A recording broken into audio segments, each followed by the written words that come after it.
हाँ तो मेरे प्यारे बच्चों, आप सभी को आपके अपने इस यूट्यूब चैनल मिशन 2 पे बहुत बहुत स्वागत है। तो आज हम मैट्रिक बोर्ड परीक्षा 2025 जी हाँ, झारखंड बोर्ड के क्लास 10th के जो साइंस की परीक्षा होने वाली है उसके लिए आज हम most very very important subjective सवालों को इस वीडियो में करवाने वाले हैं। ये सारे के सारे प्रश्न बच्चों आपके परीक्षा के लिए इंपॉर्टेंट है, तो सभी प्रश्नों को आप अच्छे से देख लीजिएगा और अच्छे से याद कर लीजिएगा। इसमें वैसे सवालों को लिए गए हैं जो मोस्ट रिपीटेड है, तो सभी प्रश्नों को आप लोग को अच्छे से देखना है। तो देखिए, सबसे पहला प्रश्न क्या दिया गया है, दीर्घ दृष्टि दोष क्या है, इसे कैसे दूर किया जाता है ना। तो दीर्घ दृष्टि दोष क्या है, इसको दूर कैसे किया जाता है। तो इसका उत्तर है दीर्घ दृष्टि दोष। पहले लिख करके डैश लिखिएगा, लिखिएगा वह दृष्टि दोष जिसके कारण कोई व्यक्ति दूर की वस्तुओं को स्पष्ट देख सकता है परंतु निकट रखी वस्तुओं को स्पष्ट नहीं देख पाता, दीर्घ दृष्टि दोष कहलाता है। सिंपल है ना। वह दृष्टि दोष जिसके कारण कोई व्यक्ति दूर की वस्तुओं को स्पष्ट रूप से देख सकता है लेकिन निकट की वस्तुओं को स्पष्ट रूप से नहीं देख पाता, उसको दीर्घ दृष्टि दोष कहते हैं। निकट दृष्टि दोष भी इसी का उल्टा होता है और वो भी इंपॉर्टेंट है, मैंने पहले करवा रखा है ना। आप उस वीडियो को नहीं देखे तो उसे जरूर देख लीजिए। अब इसका कारण क्या है, अब इसका कारण क्या है, तो देखिए, अभिनेत्र लेंस की फोकस दूरी का अत्यधिक हो जाना। जी हाँ, अभिनेत्र लेंस की फोकस दूरी क्या हो जाता है, ज्यादा हो जाता है। इसी कारण से नेत्र गोलक का क्या हो जाता है, छोटा हो जाता है ना। तो इसी कारण से दीर्घ दृष्टि दोष होता है। अब इसका संशोधन कैसे करेंगे, इसका निवारण कैसे करेंगे, इसका ठीक कैसे करेंगे। तो देखिए, इस दोष को दूर करने के लिए उत्तल लेंस चश्मे का उपयोग किया जाता है। जी हाँ, अगर किसी को यह दृष्टि दोष हो गया है कि निकट वाला साफ नहीं दिखाई देता है लेकिन दूर वाला साफ दिखाई देता है, तो उसको उत्तल लेंस का चश्मा पहनना होगा। ठीक है, तो ऐसे हम लोग दूर कर सकते हैं। अब आगे बढ़ते हैं। इसका अगले सवाल पे क्या है, अनुवांशिकता क्या है, अनुवांशिकता में डीएनए की क्या भूमिका है। काफी इंपॉर्टेंट सवाल है। ऐसे लक्षण है ना, अनुवांशिकता का मतलब क्या होता है, ऐसे लक्षण जो एक पीढ़ी से दूसरी पीढ़ी तक स्थानांतरित होते रहते हैं उसे अनुवांशिक गुण या लक्षण कहते हैं। मतलब कि ऐसा लक्षण जो एक पीढ़ी से दूसरा पीढ़ी तक क्या होता है, ट्रांसफर होता है, उसी को हम लोग अनुवांशिक गुण कहते हैं। मतलब कि जो माता पिता से जो गुण संतान को प्राप्त होता है ना, वही है आपका आनुवांशिकता गुण, है ना। मतलब एक पीढ़ी से दूसरा पीढ़ी में हस्तांतर होता है। और आनुवांशिकता में क्या है, डीएनए की क्या भूमिका है। देखिए, मैं आप लोग को अपने शब्दों में लिखा दिया है कि डीएनए एक आनुवांशिक पदार्थ है जिसके नाइट्रोजन युक्त क्षारों की व्यवस्था सभी आनुवांशिक सूचनाएं कुटबद्ध होती है। ये पहला पॉइंट लिखिएगा। उसके बाद लिखिएगा डीएनए में जीन होते हैं। क्या होते हैं, जीन्स होते हैं जो शरीर के लक्षणों और गुणों को नियंत्रित करते हैं। क्या होते हैं, डीएनए में जो होता है ना, जीन्स होता है जो शरीर के लक्षणों को और गुणों को कंट्रोल करता है। तीसरा नंबर है कि माता पिता के संतान में लक्षणों का हस्तांतरण डीएनए के माध्यम से होता है। जो माता पिता से जो लक्षण होता है, जो गुण होता है, जो संतानों में आता है, वो डीएनए के माध्यम से ही आता है।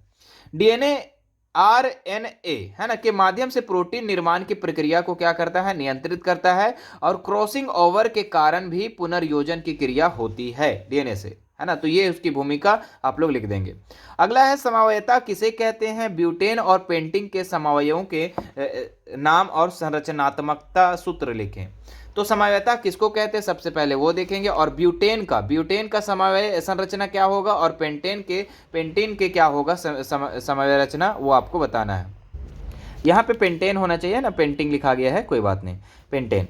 ऐसे देखिए, समवायता किसको कहते हैं, ऐसे विभिन्न यौगिक जिनका अणुसूत्र समान हो लेकिन संरचना सूत्र भिन्न भिन्न हो, संरचनात्मक समन्वय अर्थात समन्वय कहलाता है। और इस घटना को समवायता कहते हैं। ठीक है, मतलब ऐसे विभिन्न यौगिक जिनके अणुसूत्र क्या हो, समान हो लेकिन उसका संरचना अलग अलग हो, उसी को हम लोग क्या कहते हैं, समवायता कहते हैं। क्लियर है। अब देखो, यहाँ पे मैंने ब्यूटेन और पेंटेन का दो कर दिया, संरचना सूत्र हमने बना दिया है। देखो, ब्यूटेन का सूत्र सबसे पहले क्या होता है, तो C4H10, यही होता है ब्यूटेन का, है ना, ब्यूटेन का सूत्र होता है ये। अब देखो, इसका हम लोग संरचना अगर बनाना चाहे तो कैसे बना सकते हैं, C4 गो और H10 गो, याद रखिएगा। तो हम क्या करेंगे, C4 गो ऐसे ऐसे ऐसे ऐसे करके लगा के और सिंगल सिंगल बॉन्ड दे देंगे और चारों साइड हम क्या लगा देंगे, H लगा देंगे। तो गिन करके आप देख सकते हैं, यहाँ पर 4 गो C हो गया और H के हो गया 1 2 3 4 5 6 7 8 9 10, है ना, 10 को हो गया। यहाँ पर देखिए 4 4 8 और 2 10, है ना। तो इस तरीके से आप लोग का इसका नाम है नॉर्मल ब्यूटेन। नॉर्मल में सिंपल है, चार देखो C लगा दो और सब पर एक एक बॉन्ड डाल दो और चारों साइड H लगा दो, ये नॉर्मल है। आइसोब्यूटेन में क्या होता है, जैसे C4 गो था ना, तो C3 गो यहाँ लिखना, 3 गो सी लिख देना और एक नीचे सी लिख देना, ठीक है। अब देखिए आपको पता है कार्बन के चारों साइड 4 बॉन्ड होते हैं, तो यहाँ पे क्या करेंगे, सिंगल सिंगल बॉन्ड से हम H लगा देंगे, यहाँ पे H, यहाँ पे H, यहाँ पे H, जैसा कि लगा हुआ है। और 10 ठो H होना चाहिए, तो देखिए यहाँ पे 10 H है। देखिए इस सी के चारों साइड है H H H, हाँ ठीक है, 1 2 3, और देखिए इस सी के 3 4 5 6, फिर 7 8 9 10, देखिए इस तरीके से। मतलब बस इतना करना है आपको कि नॉर्मल ब्यूटेन में आपको चारों सी को लाइन से लिख देना है, और आइसो ब्यूटेन में चाहे नीचे चाहे ऊपर कहीं भी लिख सकते करके, और क्या करेंगे, इसको बना देंगे, है ना। ध्यान रखिएगा, इंपॉर्टेंट है। पेंटेन, पेंटेन का भी हम लोग 3 संरचना सूत्र बना सकते हैं। एक होता है नॉर्मल पेंटेन, एक आइसो पेंटेन और एक नियो पेंटेन। 3 प्रकार के हम लोग बना सकते हैं। तो सबसे पहले पेंटेन का सूत्र क्या होता है, तो ये होता है C5 और H12 होता है। बहुत ही आसान है, लग रहा है ना इतना हार्ड, लेकिन बहुत ही आसान है ये। अब देखो C5 को हमको डालना है, तो नॉर्मल का मतलब कि हम आपको बता दिए कि नॉर्मल में एकदम सिंपल सा 5 गो लगा देना है आपको। क्या हो गया, 4 गो और एक 5 गो, है ना। इसके चारों साइड क्या लगा देंगे, H H H हम लगा देंगे ना, सिंगल सिंगल बॉन्ड लगा करके। तो आपका देख लीजिएगा H जो हो जाएगा 12 गो हो जाएगा। देख लीजिए गिन करके 12 गो होता है कि नहीं होता है। बोले सर हाँ बिल्कुल हो जाएगा सर, है ना। यहाँ पे H, यहाँ पे H, है ना। तो 3 गो इधर, 4 5 6 7 8 9 10 11 12, बिल्कुल ठीक है। तो ये आपका नॉर्मल हो गया। अब आइसो ब्यूटेन में क्या करना, जैसे कि 5 को हम सीधा ले रहे थे, एक ठो नीचे कर देना, बस एक ठो क्या करना, नीचे कर देना सी, 1 2 3 और ये 4, और एक ठो सी क्या कर देना, नीचे कर देना, और चारों साइड H लगा देना, बस हो जाएगा, ठीक है। आप देख सकते हैं वो आपका आइसो पेंटेन हो जाएगा। नियो पेंटेन कैसे होता है, तो नियो पेंटेन में आपको क्या करना है, जैसे 5 गो सी है ना। आपको पता है कि कार्बन जो है 5 है और H12 है, तो सी 5 गो लिखना पड़ेगा। तो हम क्या करेंगे, 3 गो सिंपल लिख देंगे और एक इधर लिख देंगे, एक इधर लिख देंगे, और चारों साइड हम क्या लगा देंगे, H लगा देंगे। चारों साइड आप देख लीजिए H लगा के 12 गो लग पाएगा, ठीक है। तो ये नियो पेंटेन है। तो ये 3 संरचना है किसका, पेंटेन का, और 2 संरचना है ब्यूटेन का। उम्मीद करते हैं कि आपको ये समझ में आ गया होगा। आगे देखिए ये भी सवाल काफी इंपॉर्टेंट है कि अवतल दर्पण में बनने वाले प्रतिबिंब का एक स्वच्छ किरण आरेख खींचे जब वस्तु ध्रुव और फोकस के बीच हो, है ना। जब वस्तु को हम क्या रख रहे हैं, ध्रुव और वस्तु। देखिए तो एक हम कैसे खींच देंगे, अवतल दर्पण। देखिए मैं समझा रहा हूँ, ये मुख्य अक्ष खींच देंगे, यहाँ पर लिख देंगे C खींच देंगे, और यहाँ पे लिख देंगे F लिख देंगे, और यहाँ पे हम लिख देंगे P जो कि फोकस होता है। हमें बोल रहा है कि फोकस यानी कि सॉरी ध्रुव, ध्रुव को और फोकस के बीच, यानी कि हमें यहाँ पे वस्तु को रखने बोल रहा है। तो मैंने यहाँ पे वस्तु रख लिया। अब यहाँ से इसको टकराएंगे, है ना, और ये ऐसे वापस जाके F से होते हुए गुजरेगी, है ना, वहाँ पर, और ये काल्पनिक इस तरीके से यहाँ पे बन जाएगी ऐसे करके, ठीक है। तो यहाँ पे बनेगा, ये दर्पण के पीछे बनेगा और यहाँ पे बनेगा, और वस्तु से बड़ा बनेगा। वस्तु हमने इतना लिया था और बड़ा बन रहा था, ठीक है। तो इस तरीके से जैसा चित्र में दिखाया गया है, आप चित्र के देख सकते हैं और इसके माध्यम से आप लोग चित्र को बना सकते हैं, ठीक है। एक और सवाल आता है इस तरह में कि अवतल दर्पण में बनने वाले प्रतिबिंब जब हम यहाँ पर रखें, कहाँ पर, C पर रखें। जब हम वस्तु को कहाँ रखें, C पर रखें, जैसे ऐसे रहेगा और बोलेगा C पर रखने के लिए वस्तु, तो C पर रखने बोलेगा तो यहाँ से बना दीजिएगा। वैसे आप लोग फिगर देख लेंगे तो एक बार में ना, तो फिगर वाला तो एक ठो तो आएगा ही आएगा, ठीक है। इसलिए आप लोग फिगर को एकदम ध्यान से देख लेना कि हम जब C से परे रखते हैं तो कहाँ बनता है, C पर रखते हैं तो कहाँ बनता है, C और F के बीच में रखते हैं तो कहाँ बनता है। तो देखिए ये ऐसे बनेगा, यहाँ F से होते हुए ऐसे जाएगा, ठीक है, और ये ऐसे जाएगा यहाँ से, और ये ऐसे चला जाएगा, जहाँ पे कटेगा वहीं पे इसका प्रतिबिंब बनेगा। और ये जब भी बनेगा तो C पर रखने पर C पर ही बनेगा। मैंने रात में बताया था इसके बारे में, है ना, कि जब वक्रता केंद्र पर हम वस्तु को रखते हैं तो वक्रता केंद्र पर ही बनता है, लेकिन बस उल्टा बनता है, बस इतना ध्यान रखिएगा, और बराबर आकार में बनता है। चलिए तो समझ में आ गया। यहाँ पर जब लोहे की कील को कॉपर सल्फेट के विलयन में डुबोया जाता है तो विलयन का रंग क्यों बदल जाता है, तो लोहे की कील कॉपर सल्फेट के विलयन में कॉपर को विस्थापित कर देता है और आयरन सल्फेट बनाता है ना। लोहे की कील जो है कॉपर सल्फेट के विलयन में कॉपर को क्या करते हैं, विस्थापित कर, जैसे कॉपर सल्फेट है और इसमें हम लोग क्या किया, फेरस को अभिक्रिया करवाया, तो यहाँ पे फेरस सल्फेट बन गया और कॉपर को क्या कर दिया, विस्थापित कर दिया, है ना। बनने के कारण कॉपर सल्फेट का गहरा नीला रंग मलिन हो जाता है और हल्के हरे रंग में बदल जाता है। बस इतना लिख देना है, खत्म कहानी। आगे बढ़ते, शुष्क हाइड्रोक्लोरिक गैस शुष्क लिटमस पत्र के रंग को क्यों नहीं बदलती है, तो शुष्क हाइड्रोक्लोरिक अम्ल जो है वियोजित होकर H+ आयन नहीं देता है, अतः यह अम्लीय अभिलक्षण प्रदर्शित नहीं करता है, जिसके कारण लिटमस पत्र का रंग नहीं बदलता है। सिंपल है, शुष्क हाइड्रोक्लोरिक गैस जो है इसमें H+ आयन नहीं देता है, और नहीं देता है तो अम्लीय अभिलक्षण नहीं करेगा, और जब अम्ल होता है तभी तो वो लिटमस पत्र का रंग चेंज करेगा। जब अम्ल है ही नहीं तो लिटमस पत्र का रंग कैसे चेंज करेगा, वो चीज लिख दीजिएगा आप लोग। हमारे अमाशय में अम्ल की क्या भूमिका है, तो देखिए अमाशय में पहला पॉइंट, अमाशय में पाए जाने वाले एंजाइम भोजन का पाचन अम्लीय माध्यम में करते हैं। मतलब कि हमारा भोजन को क्या करता है, सबसे पहले जो एंजाइम होता है उसको अम्लीय बनाता है। अमाशय में अम्ल भोजन को अम्लीय बनाता है ताकि जठर में पाए जाने वाले एंजाइम उसे क्या कर सके, पचा सके। ये पहला काम है अमाशय का। दूसरा काम क्या है अमाशय में अम्ल का, तो ये काम है कि यह भोजन उपस्थिति जीवाणुओं को भी क्या कर देता है, नष्ट कर देता है। अगला देखिए यहाँ पर प्रतिवर्ती चाप क्या है, इसके कौन कौन से घटक हैं। तो प्रतिवर्ती क्रिया में आवेगों के आगमन मार्ग को ही प्रतिवर्ती चाप कहते हैं। मतलब प्रतिवर्ती क्रिया जो होता है, ठीक है, वो आवेगों के गमन मार्ग जो ही को हम लोग क्या बोलते हैं, प्रतिवर्ती चाप कहते हैं। इसके जो देखिए क्या क्या भाग होते हैं, एक ग्रही भाग है ना, ग्रही भाग, एक संवेदी तंत्रिका, एक तंत्रिका केंद्र, एक प्रेरक तंत्रिका और एक अभिवाही भाग। आप लोग सभी भाग को आप अच्छे से याद कर लीजिएगा। सूर्योदय के समय सूर्य जो है रक्तदाब प्रतीत क्यों होता है ना, मतलब कि वो लाल क्यों दिखाई देता है। तो देखिए प्रकाश के परिकिरणन के कारण सूर्योदय के समय जो सूर्य जो है रक्तताप प्रतीत होता है, मतलब प्रकाश के परिकिरणन के कारण। अब यहाँ लिखेंगे सूर्योदय के समय सूर्य का प्रकाश वायुमंडल के अधिक मोटी परतों से होकर गुजरती है। क्या होता है, वायुमंडल के अधिक मोटी परतों से होकर गुजरती है, जिससे सबसे कम तरंग दैर्घ्य वाले नीले रंग को अत्यधिक परिकर्णित करती है। मतलब जो कम तरंग दैर्घ्य है, नीला रंग का कम तरंग दैर्घ्य होता है और उसको सबसे अधिक ज्यादा क्या करता है, परिकिरणित करता है। अधिक तरंग दैर्घ्य वाले लाल रंग का परिकिरण क्या होता है, बहुत कम होता है, जिससे आंख तक केवल लाल रंग पहुंचता है। अतः सूर्योदय के समय रक्त का जो सूर्य है वो रक्तदाब दिखाई देता है। प्रकाश का अपवर्तन किसे कहते हैं, देखिए हमने आप लोगों को पहले भी बताया था। प्रकाश के प्रवर्तन किसे कहते हैं, उसके नियम, और प्रकाश के अपवर्तन और उसके नियम। चलिए एक बार हम रिवीजन कर लेते हैं यहाँ पर कि जब प्रकाश एक माध्यम से दूसरे माध्यम में प्रवेश करता है तब प्रकाश की दिशा में क्या हो जाती है, परिवर्तन आ जाता है, उसी को प्रकाश का अपवर्तन कहते हैं। मतलब कि जब भी प्रकाश जो है एक माध्यम से दूसरे माध्यम, मतलब कि विरल माध्यम से सघन माध्यम या सघन माध्यम से विरल माध्यम में जिसमें भी प्रवेश करता है तब वो अपना दिशा क्या करता है, बदल देता है, और इसी को हम लोग क्या कहते हैं, प्रकाश का अपवर्तन। जैसे हमने बताया था आप लोग को लाइव क्लास में कि इस तरीके से वायु से आता है और अगर जल में चला जाता है तो प्रकाश की किरण क्या हो जाती है, मुड़ जाती है, तो दिशा बदल दी, तो दिशा बदलने के ही प्रक्रिया को हम लोग अपवर्तन कहते हैं। इसके दो नियम है, जिस प्रकार प्रकाश के परिवर्तन के दो नियम, उसी तरह अपवर्तन के भी दो नियम है ना। देखिए आपतित किरण, अपवर्तित किरण और दोनों माध्यमों को पृथक करने वाले पृष्ठक आपतन बिंदु अभिलंब जो है सभी एक ही तल में होते हैं। सिंपल से बस इतना लिखना कि आपतित किरण, अपवर्तित किरण और आपतन बिंदु और अभिलंब जो है एक ही तल में स्थित होते हैं। सिंपल है ना। आपतन कोण की ज्या है ना, जो साइन होता है, तथा अपवर्तन कोण की ज्या जो होती है अनुपात में क्या होती है, स्थिर होती है ना, क्या होती है, स्थिर होती है। अब आगे देखते हैं यहाँ क्या दिया गया है कि निम्न रासायनिक समीकरणों को संतुलित करें। और इसमें हम जितना भी बताएंगे बच्चों आप लोग को अच्छे से देख लेना है, क्योंकि इसमें से आप लोग का एक दो सवाल जरूर रह सकता है, ठीक है। इसके बाद एक और बता देंगे तो फिर उससे बाहर नहीं आएगा। तो देखिए रासायनिक समीकरणों को संतुलित करना है तो हम क्या करेंगे इसमें, देखिए ध्यान दीजिएगा। संतुलित करना तो आता होगा आप लोग को कि लेफ्ट साइड और राइट साइड हम लोग को बराबर करना है। देखो Na कितना है, 2 गो है, यहाँ पे Na कितना है, 2 गो है, ठीक है। Na 2 गो है, यहाँ पर भी Na 2 गो है मेरे प्यारे बच्चों। तो इसको हम लोग कैसे करेंगे संतुलित, इसको हम लोग कैसे संतुलित करेंगे तो ध्यान दीजिएगा।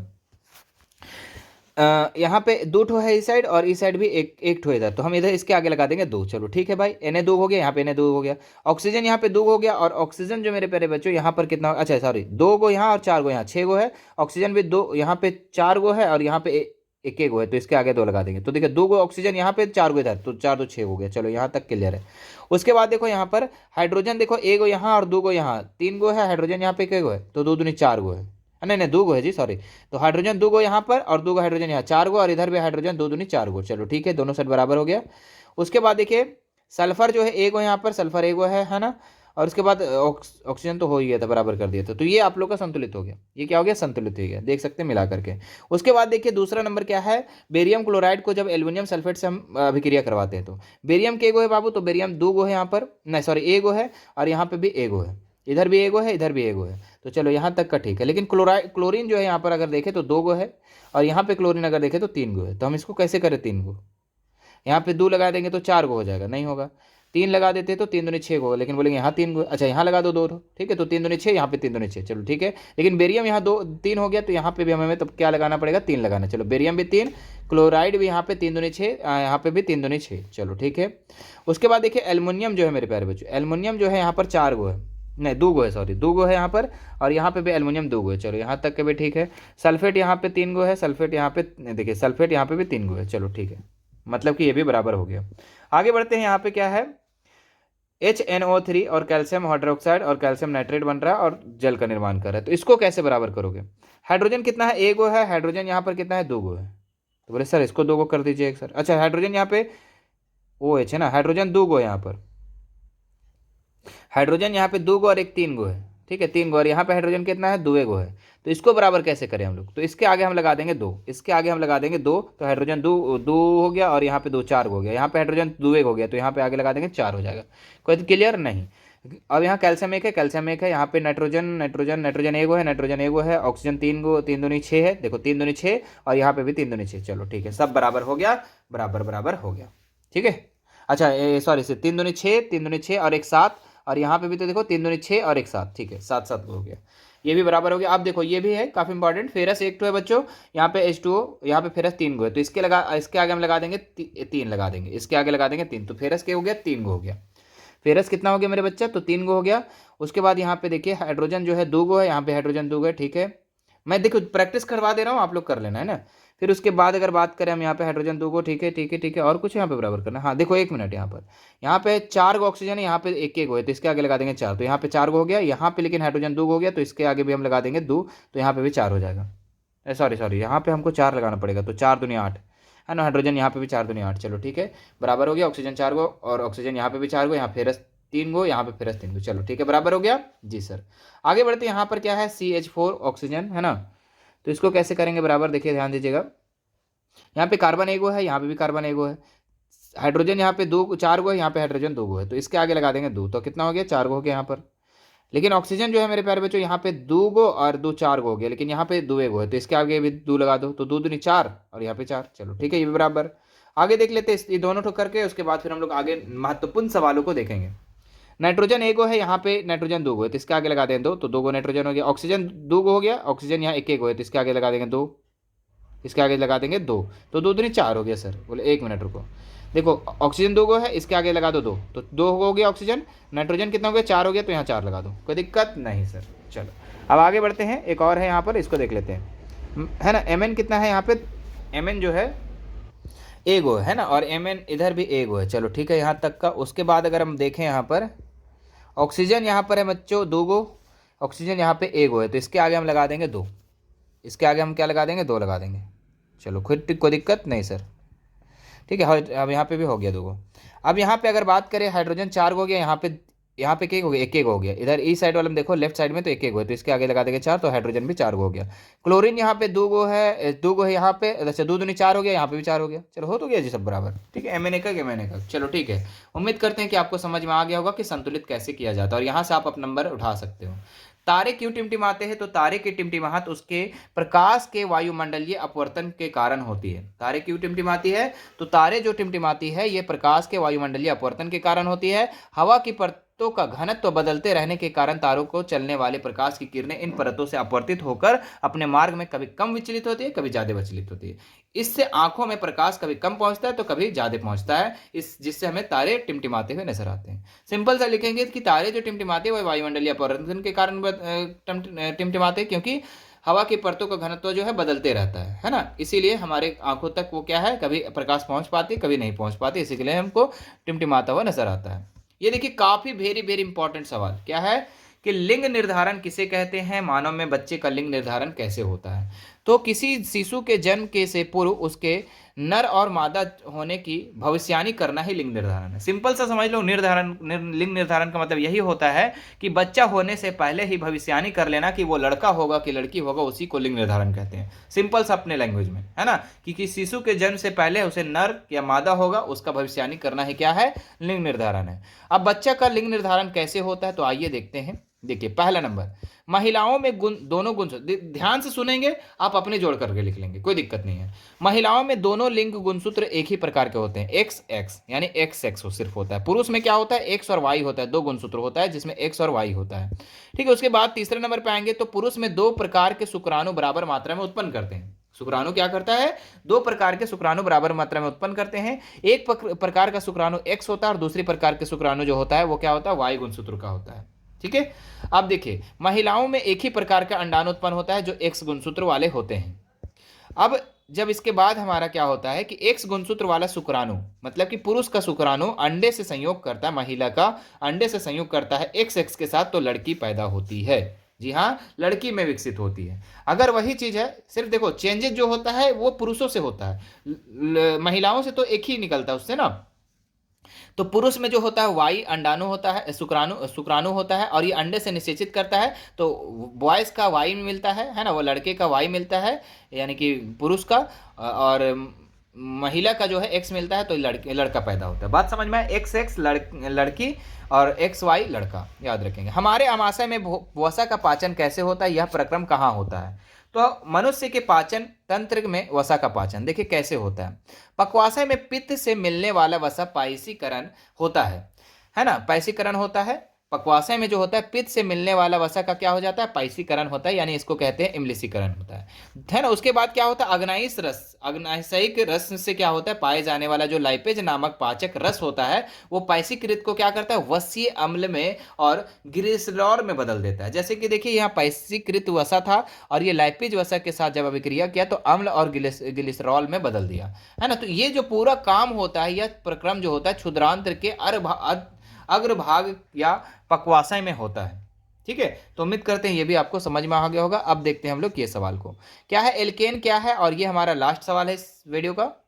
तो ध्यान से देखिएगा ये क्वेश्चन क्या है ना। एल्काइन क्या है, इसका सामान्य रासायनिक सूत्र लिखें। सबसे सरल एल्काइन नाम का इलेक्ट्रॉनिक संरचना लिखें। इस एल्काइन का उपयोग बताएं। तो देखिए, वैसे असंतृप्त हाइड्रोकार्बन जिसमें दो कार्बन परमाणुओं आपस में त्रिबंध द्वारा जुड़े रहते हैं उसे एल्काइन कहते हैं, है ना। मतलब कि एल्काइन क्या होता है ना, एल्काइन, एल्केन नहीं बोल रहे, एल्काइन। तो वैसे असंतृप्त हाइड्रोकार्बन, देखो एल्कीन और एल्काइन दो समूह जो होते हैं असंतृप्त हाइड्रोकार्बन होते हैं, तो लिखेंगे वैसे असंतृप्त हाइड्रोकार्बन जिसमें दो कार्बन परमाणुओं में आपस में क्या होते हैं, त्रिबंध में जुड़े होते हैं।